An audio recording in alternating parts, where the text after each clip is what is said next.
This is Get Uncomfortable, the podcast where we talk race, politics, religion, and all the things with me, Adam Smith. The recent life-threatening injury of Buffalo Bills player Demar Hamlin, where he went into cardiac arrest after what appeared to be a routine tackle, has renewed conversations about safety in football.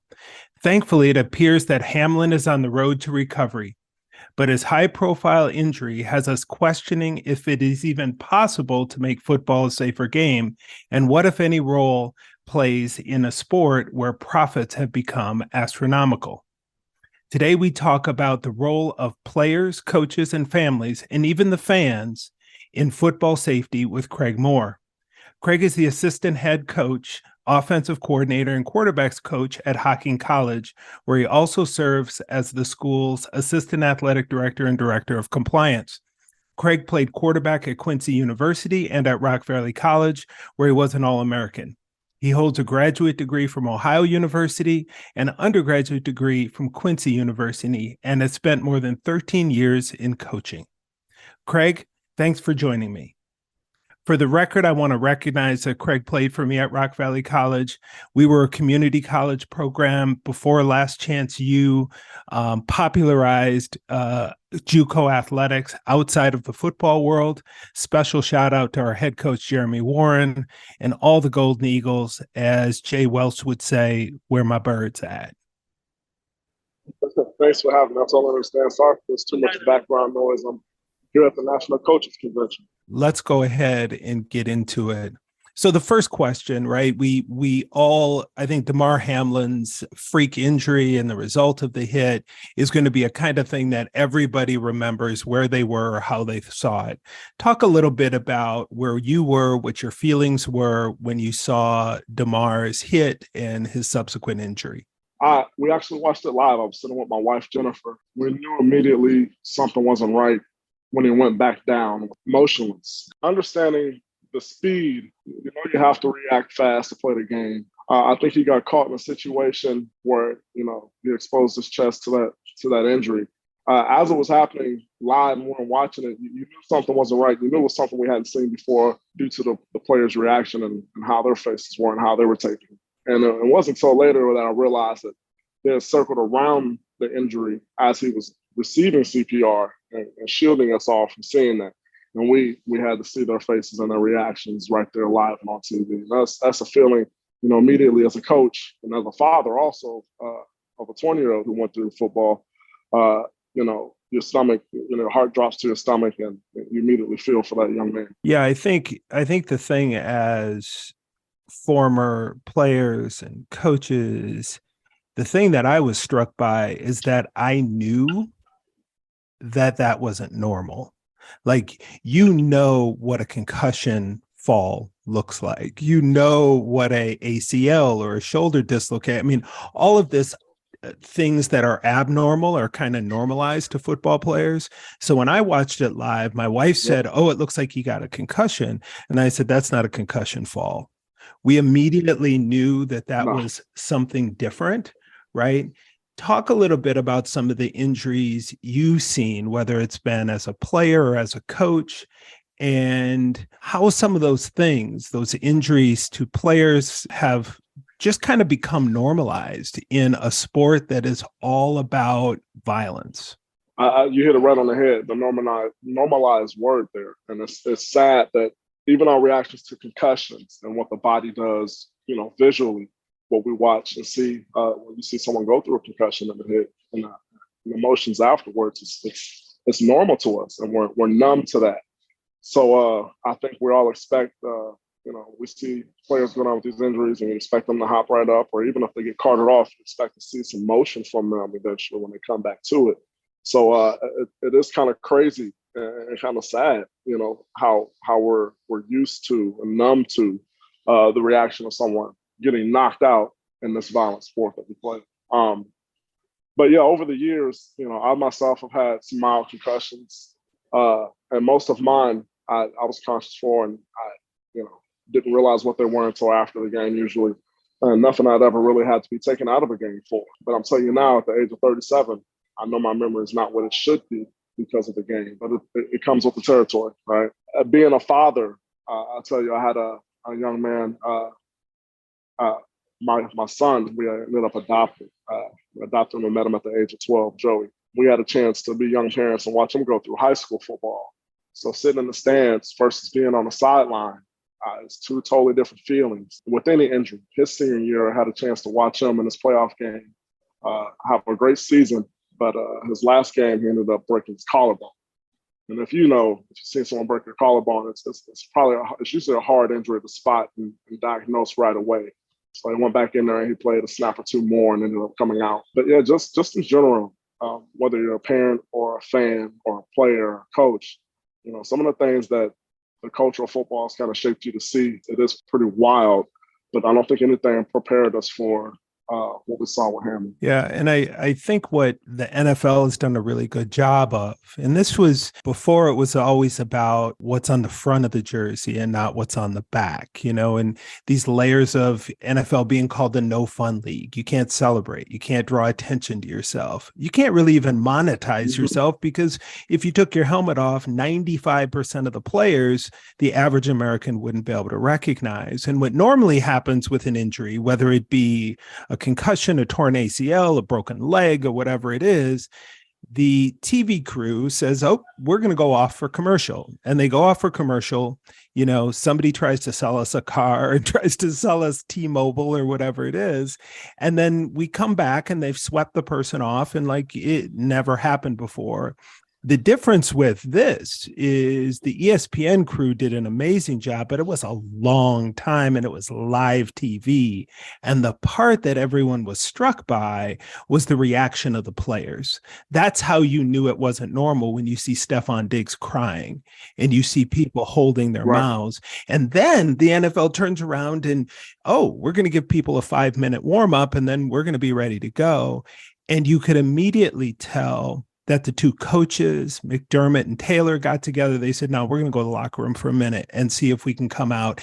And everything I've heard is when they got to the locker room, the NFL didn't know what to do. It was the players that said, no, we're done. Because all of us start thinking about, well, what about the playoff implications? And what about this? Because, the Super Bowl is on this. And the players said no. Because when you start thinking about getting hurt, that's when you need to stop playing, right? So, one of the things that's so hard, and what people don't know, because old school NFL or college football, after the game, you didn't get along with people. It's the fans that are rivals, right? The Packer fans and the Viking fans, the Bears fans and the Packer fans, the Alabama and the Auburn fans.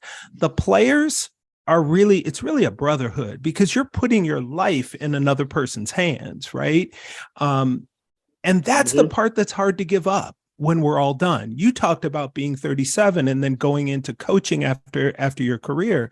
Talk about why you went into coaching, and did maintaining that brotherhood and that community, did that play a factor in you deciding you were to be a coach? Absolutely. It was still my way of still being a part of the game. And just like you, Adam, I had a chance to go play some semi-pro ball, make a little change here and there, right after college in a couple of different states. But I knew ultimately my long-term attachment to the game will be through coaching. With my education, with my undergraduate being physical education, it was something I wanted to do. With all the things we can have, all the ways we can be different from someone else, all the ways that you can, find a way to be separated in this world. Football has been a way for me to connect with people no matter where I'm at. It's been common ground for me, and it's been a situation where, whether I'm in the city or out in the country, whether I'm in Indiana, Ohio, or Illinois, some of the places I've been, it's naturally connected myself with people I normally wouldn't have been connected with.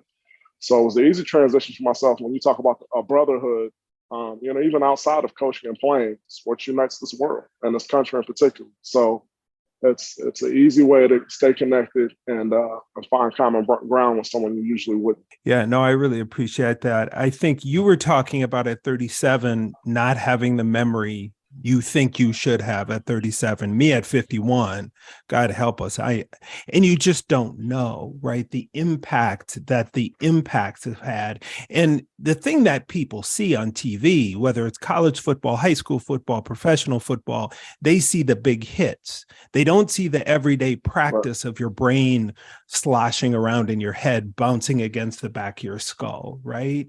They don't see those things. So you talked really well about it, how football has created community for you, for us.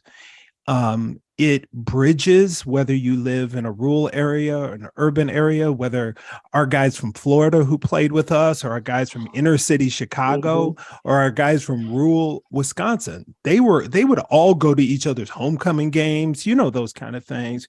But the reality is, we know more now than ever about the impact of the game on our overall health. What fears do you have as you get older, right? As a husband, as a father, as a grandfather, about the impacts of not the injuries, but even on the hurts that you've had on your overall health and well-being? As I have, we've got three of our own now, including the oldest that I spoke about. He's 20, the youngest is 3, and our middle is 5. 2 years ago, I found myself, and like you said, I played quarterback in college, but I found myself at a weight that I could have played offensive lineman. So I started to embark on a fitness journey to make sure that I was putting myself in better health, so I can be around for my grandchildren, so I can run around with my kids, so I can go outside and throw the ball in the yard, outside of the selfish reasons of wanting to look like I played quarterback in college before. From a concussion standpoint, being a coach, being a father, and really being a student of the game, as you talk about kind of what I call the concussion epidemic here, the last 10 years, or more so 10 or 12 years ago when they started diving deep into it, and parents were being a little more afraid of putting their kids in Little League. That's when I was going through grad school, and I got a chance to dive and study more about the brain, equipment, and take some time and really figure out what's best for my players as a coach, and what situations I can put them through to make sure that they're safe in this game of football.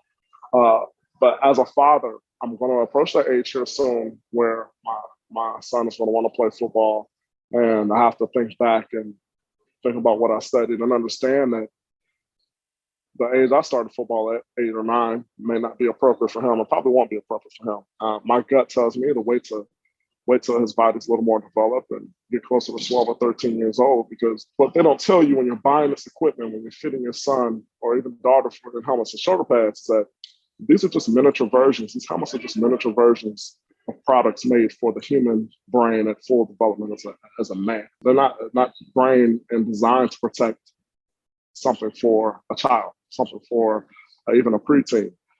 So I have to face that tough conversation here one year and have it with my wife and see when's the appropriate time, even as a head football coach here soon, to fight that battle with my son is something I don't look forward to. So, but it's what you got to do. You have to be protecting the young ones. Well, and I did the same thing with my son. I mean, there was a point where he wanted to play tackle football in elementary school, and I just chose to have him play flag as long as he could. It also gave you're so busy either thinking about getting hit or hitting. You don't know, as we would talk about, alignment, assignment, responsibility, right? Flag football helped him understand how to play football better. So we prolonged that till I think he was in middle school, and it really helped. But when I think back and I tell my story as I, talk about the work I do in higher education and beyond, and as a first generation student, the reality is I wouldn't have went to college without football. Absolutely. I didn't know if that college was a reality for me. Now, the challenge is I went to college and only saw myself as a football player, not at one school, but at 2. That's why, I had to take a couple breaks, right? Is because I was a football player only. And that definition was really in my mind. Now you sit and you recruit And recruiting is never about the kid. It's always about the family more than anything, the mother, right? And you Right. sit and talk to families who sometimes feels like football is a way out for their son, and not just a way out, but at times the only way out. Hocking College isn't turning out a bunch of NFL players at some point. So how do you have conversations with those students as well as with their families about life after, and really what you're trying to develop with your guys so that they don't put all the eggs in the basket of being a football player?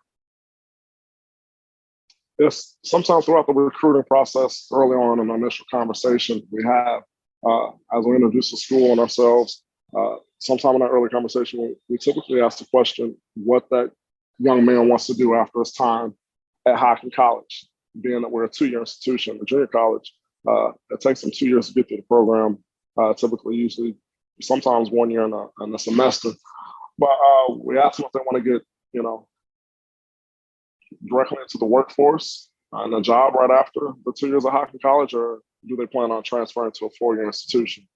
And with that, you start shaping the mind there, post-football conversation or even post-Hamiln College, and start really pushing a long-term thought process.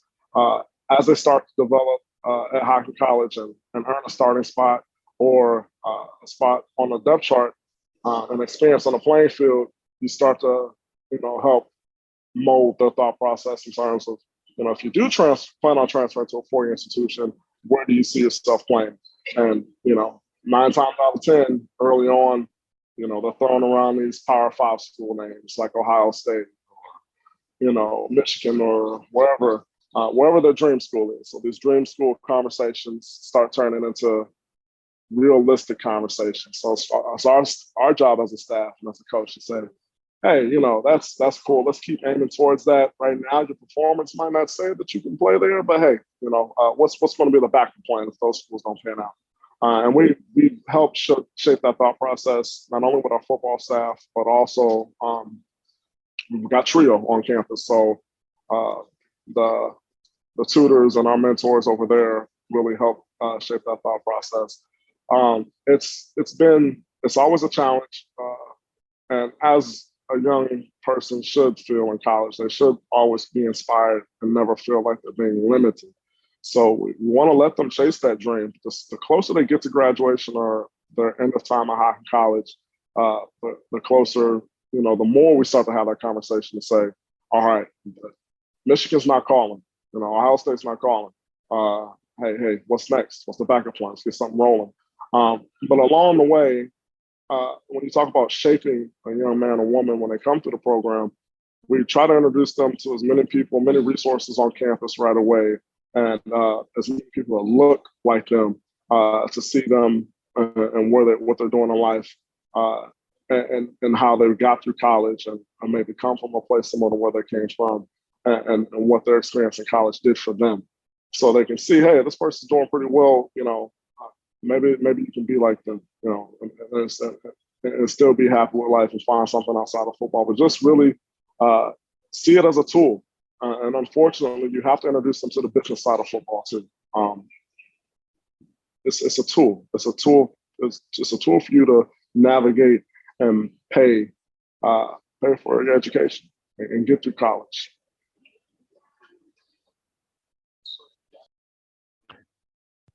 Yeah, it's a really good point that you're saying. First, shout out to Trio, been doing their thing since 1965, changing lives in this nation. One of the things that this reminds me of, Craig, is there's so many of our guys, right? When I still remember recruiting you, meeting with your family, South Bend Clay High School, right? And talking, all of our guys thought, okay, when I leave JUCO, I'm going to Alabama, I'm going to Wisconsin, I'm going to... Literally, we would have guys that would look at NFL combine stats around athletes that were being in the combine, and they'd say, well, my numbers are the same, I want to do this. But what happened with us is we built, because, again, shout out to Coach Warren, to Dr. Becker, all the people that helped build the Golden Eagle football program when we were there. we really did care as much about our guy at the end of the bench as we did our All-American quarterback. We loved them all, right? And so what happened is when guys would start thinking where I'm going to go next, part of the conversation that we would have is those Power Five places, they are in the business of winning. They are not going to love you as a bench warmer as much as they're going to love the guy that's paying their mortgage. That's just the reality of the business. And so what happened is most of our guys ended up D2, NAIA, D3, FCS people because they wanted to, first off, as a player, all you want to do is play. Last thing that you don't want as a football player is sitting on the bench. And they wanted to replicate that same experience. And by the time the 2 years had finished at Rock Valley, they realized that they wouldn't find that at the school that's on the front of people's sweatshirt. Talk about how that culture, helped change maybe a little bit of your perspective on not just what you thought you could do, but what kind of program and the next step that you thought was best for you. You're absolutely right. You have to provide the constant reminder and give them a constant reminder that, we do make up 75 to 85% of these rosters. You have to have someone around them who can relate, who knows what they've gone through, who they feel comfortable pouring themselves into and pouring themselves out for these universities and colleges. So the constant reminder helps giving the students and the student athletes and these players a platform to speak on, the right platform to speak on also. It's not always social media, but to be able to put together a board like the NFLPA at these smaller schools or bigger schools, whatever it may be, to speak out and speak when the time is right and have some meaningful topics to speak about before these situations do come about. We put together a student-led group here on our small campus to talk about some of the changes they wanted to see outside athletics and resources on campus. So they're starting to get their voice heard. But on a bigger platform or some of these bigger schools, you really have to, as a coach, the coaches of those institutions have to help shape the thoughts and the voices and make sure that they empower them with the right tools to go up and speak up about these topics, because they have to be the ones to help vouch for you also. So that would be a big piece to it.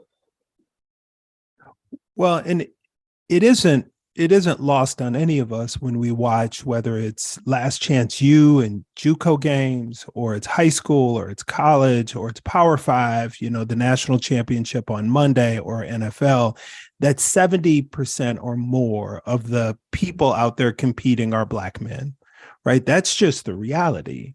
And people, Black men like us, are putting not only their future lives and pain on the line, but their present, right? That's just the reality. And then the challenge is it's almost impossible for us when we're done playing to get jobs as head coaches of those same NFL Power Five teams. God help you, you want to be a GM or an athletic director, those kind of things.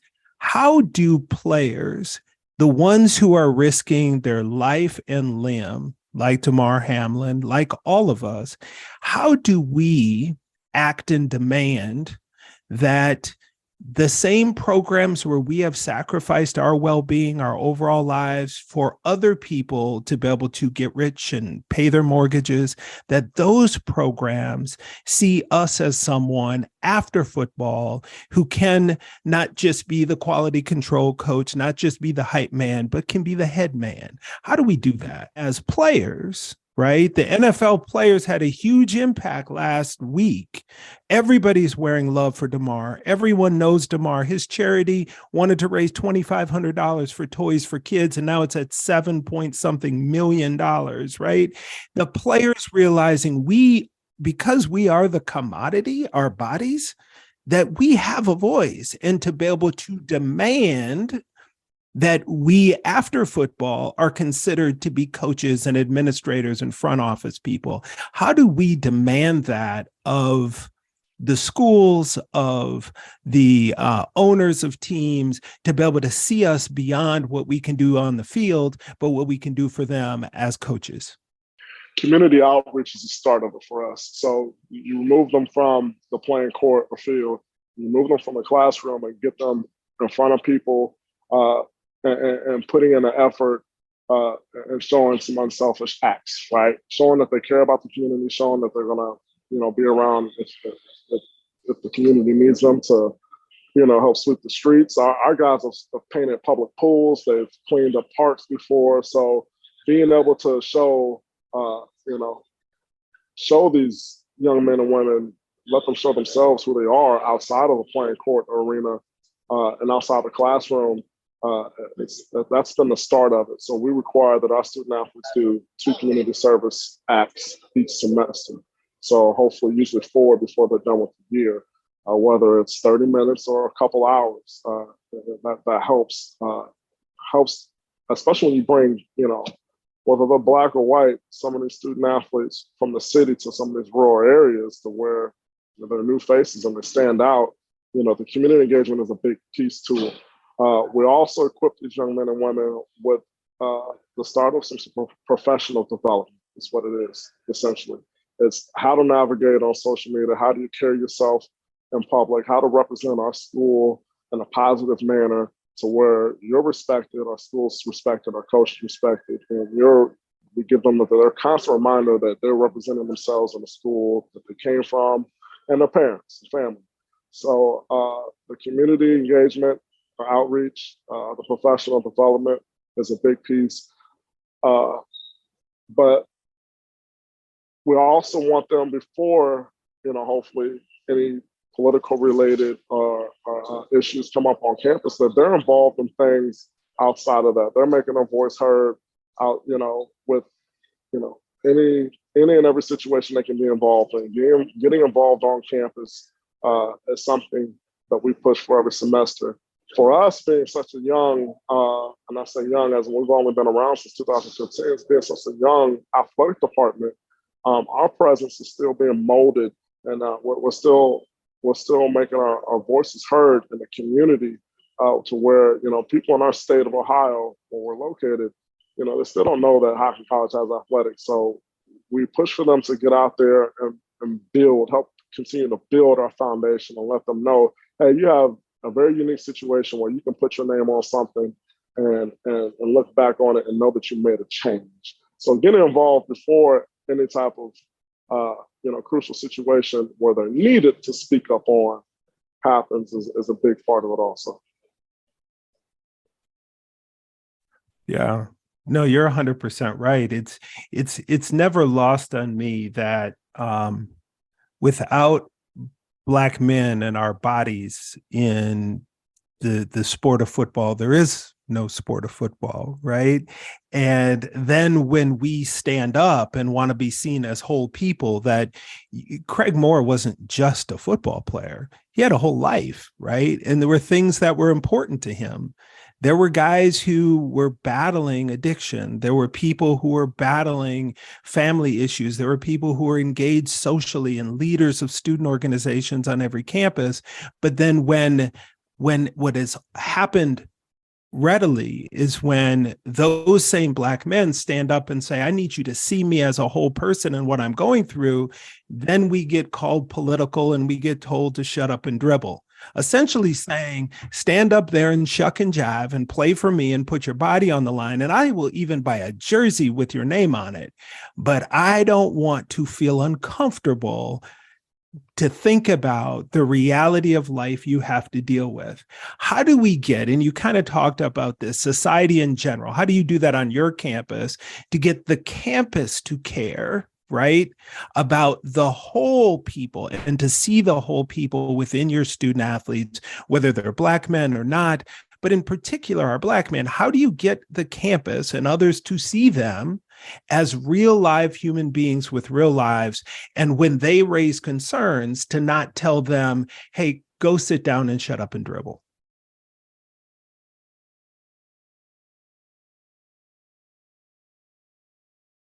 I think it's just digging down into your basic human rights and instinct, and just seeing this person without color, seeing this person and understanding that they are human, they have feelings, and it goes back to, finding common ground, like we talked about this, with the world of sports and connecting, different people in different places. But it's just having a basic human instinct to want to care about a human being. It's that, to me, it's that basic. It's that basic. That's why we do our best to put these young men and women out in public, so they know their hometown, they know where they came from, they get a chance to have a conversation with these people, especially in some of the establishments where our kids go and spend money. They're going to go out to eat and get haircuts in these places. Get to know them where they came from, understands their struggle, and there's always some type of common ground. Once the conversation starts, and it's written on my board, my president, Dr. Young, she inspired me to put that on the board in my office. Have a conversation, and you know me pretty well, Adam. Sometimes I can be as quiet and as chill as they come. So early in my professional career, it was tough sometimes just to go talk to strangers and get out of my comfort zone. But having a conversation, and that naturally creates some common ground. Thank you for listening to this episode of Get Uncomfortable. Get Uncomfortable is produced in partnership between me, Rachel Hansen, and Adam Smith. There are a variety of ways that you could support the show, including leaving us a review on Apple Podcasts or wherever you get your podcasts, sharing an episode with a friend, or just reaching out to Adam or myself to let us know what you thought of the show. Our email addresses are in the show notes. So until next time, stay uncomfortable.